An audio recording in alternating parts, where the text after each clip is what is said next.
पुढच्या पाखराला पडतीची तमान असावी, नजरेत सदानवी दिशा असावी. घरट्याचे काय बांधता येईल पुन्हा कधीतरी, क्षितिच्या पलीकडे झेपावण्याची जिद्द असावी.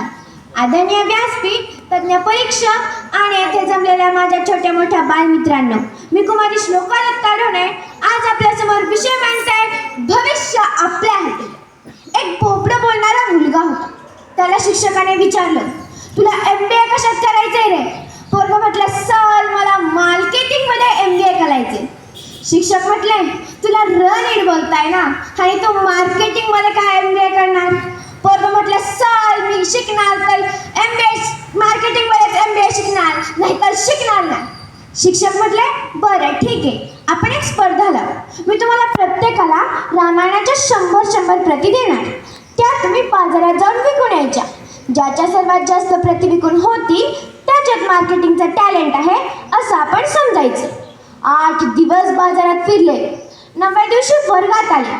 शिक्षकांनी विचारलं, किती प्रती विकून झाल्या रे तुमच्या? कुणाच्या 8, कुणाच्या 10, कुणाच्या 12. हुशार मुलांच्या सुद्धा 20च्या वर प्रती विकून झाल्या नाही.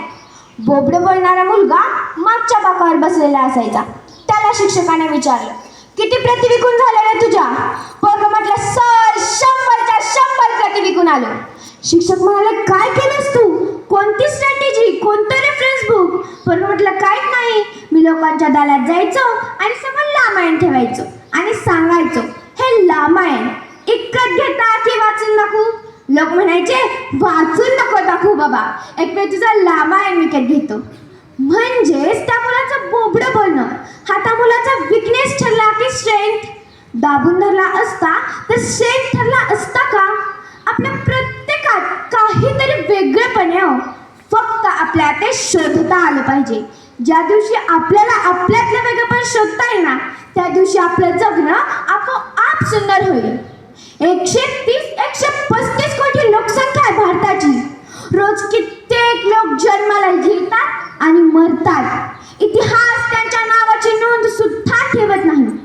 आपल्याला त्यांच्यापैकीच एक व्हायचंय का? आले गेले, कुणाला काही नाही. आपल्याला जर असं वाटत असेल की आपल्या येण्याची आणि जाण्याची नोंद इतिहासाने ठेवावी, तर आपल्याला तसं कर्तृत्व करावं लागेल. त्यासाठी आपल्याला फक्त आपल्यासाठी जगून चालणार नाही, तर थोडंसं तरी इतरांसाठी जगता येईल का? मला वाटतं ज्याच्यासाठी प्रयत्न करा.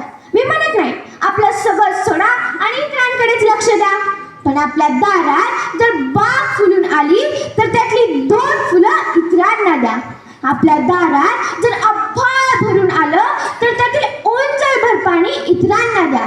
आणि आपली उंची जर आभाळाला टेकली तर अशाच मानावर करून बघू नका, तर थोडंसं तरी खाली झुका आणि त्या मातीत मिसळणाऱ्या माणसांना थोडंसं तरी वर काढता येईल का? मला वाटतं याच्यासाठी प्रयत्न करा. आपल्या आई वडिलांनी आपल्यासाठी टाळ्या वाजवल्या पाहिजेत. इतकं मोठं व्हायचं. तुम्ही म्हणाल, मोठं होण्याची व्याख्या काय? किती मोठं व्हायचं? किती जरी मोठं झालं तरी आमच्या पुढे कोणीतरी असणारच आहे. आम्ही कधी पहिले येणार आहोत मला माहित नाही. तुम्ही जगाच्या स्पर्धेत कितवे आहे, पण तुम्ही तुमच्या आई वडिलांच्या नजरेत जर हिरो झालात ना, समजायचं आपण जगात पहिले आलो. आपल्याकडे काहीतरी कॉमन सेन्स असला पाहिजे.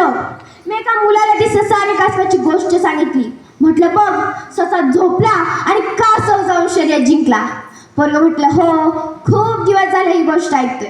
मग मी म्हटलं, काय शिकला बरं तू या गोष्टीतून? पोरगं म्हटलं, रेस हारली तरी चालेल, दुपारची झोप मात्र शांत झाली पाहिजे.